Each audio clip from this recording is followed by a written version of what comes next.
Hi everyone, my name is Prayagraj Bhuya. Currently I am pursuing my Masters in Development Studies from Indian Institute of Technology Guwahati. And in this video, basically what I'll be doing is I'll be covering the Masters in Development Studies and its entrance ways and what the subjects that need to be covered. And in the subsequent videos, I'll be covering first of all Masters in Liberal Arts, and then if say the response is good and I can, then I'll be also covering the other IITs as well.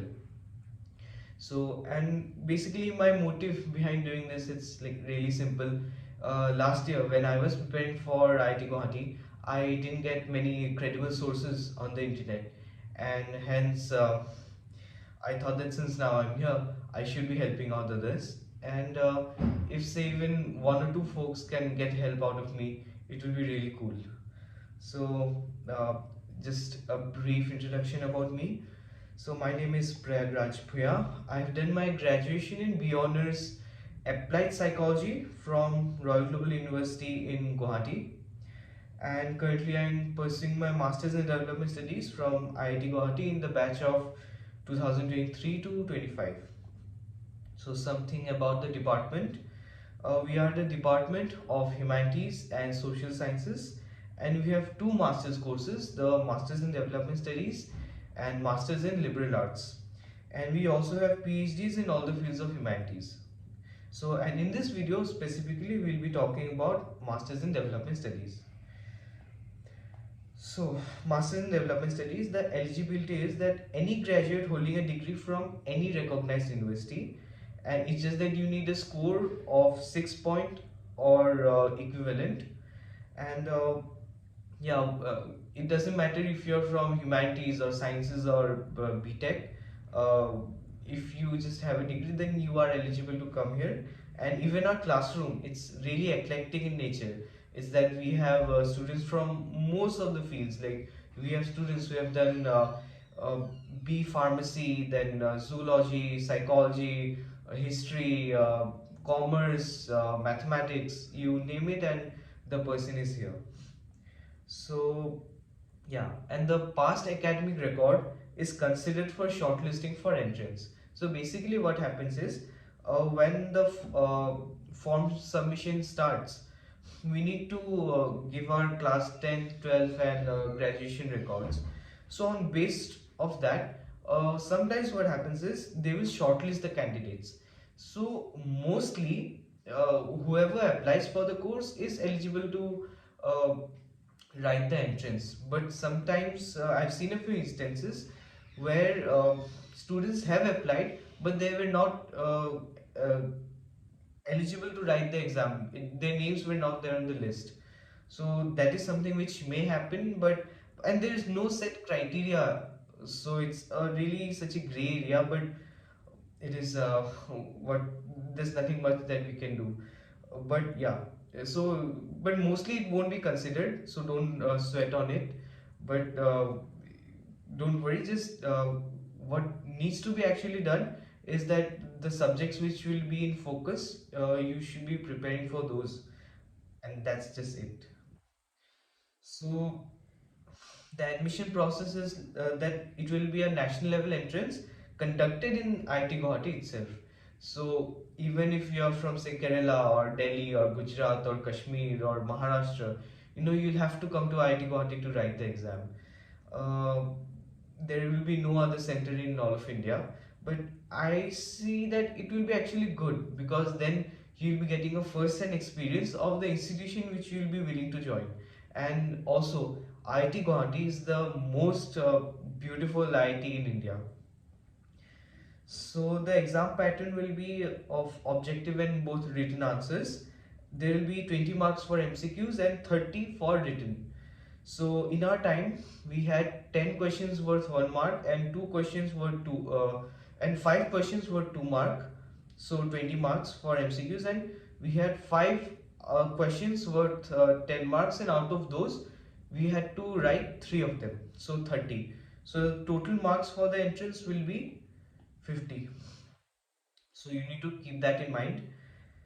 And the subjects which will be covered in the are mainly history, political science, sociology, economics, and the most important, current affairs. Because what really happens is that the MCQs will be more or less based on current affairs, and also the written answers. You need to substantiate your theory answers with examples from current affairs. So current affairs becomes the a really important part. So don't neglect this. So basically, how I covered these subjects is that, uh, to be honest, I was preparing for civil services, so I covered these subjects more or less during my preparation. Uh, and but don't worry about this, that it is not a prerequisite of. I have friends who were not preparing for civil services, but still they made it here. Sorry. So when I asked them how they made it, they told they focused mainly on current affairs, because even I saw that in our entrance the topics which were there were really current affairs related. So if your focus is on that, then you can definitely clear the exam. There is no barrier to it. And you need to keep in mind, it's not a civil services paper, it is just a simple entrance exam for a college. That's it. And say, yeah, so if you're not from a humanities background, I would suggest that you can refer to the class 11, 12 books.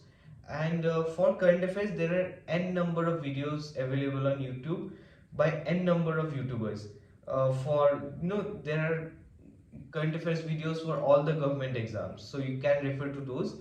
So it will just suffice. Don't worry. So yeah, something about the course. It started in the year 2009, and this is multidisciplinary in nature. So basically, we don't study one single subject or topic. So development studies is like an umbrella term for many different courses combined into one. So we study political theory, economics, society, history, even research methodologies, because our last year is basically for research. So in the first semester, we studied essentials of political theory, introduction to economics, study of society, economic history of colonial India, quantitative research in methods in social sciences. So as you can see, it's really multidisciplinary in nature, and for someone like me who likes to study different things at once, it is really the best thing that can happen. So yeah, and the max number of seats is 48, but as far as I can remember, there were 44 students when we joined, and out of which three of them left the course. So yeah, and well, this was about it.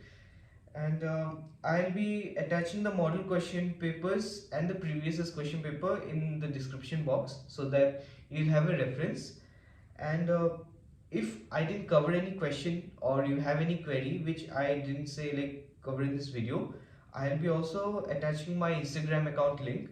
So if you have any question, shoot your question there, and feel free to do it. If I see your message, I'll be certainly replying to that. So thank you, and hope to see you in IIT Guwahati soon.